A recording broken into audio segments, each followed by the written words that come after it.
ปิดฉากมานึกว่าดูหนังอเวนเจอร์สพี่ชายเสื้อขาวแกคำรามลั่นทุ่งของขึ้นแบบฟูลออปชั่นพลังงานเหลือล้นจนตัวสั่นพับจังหวะนี้ใจสั่งมาขาเริ่มขยับสายตาจ้องเขม็งไปข้างหน้าแกะจะพุ่งทะยานไปกราบครูแบบ Fast and Furious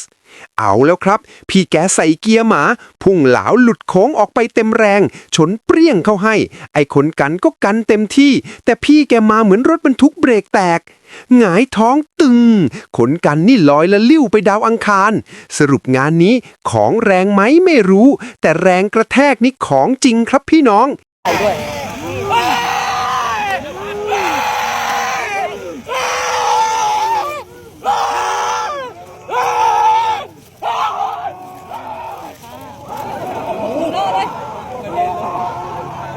เฮ้ย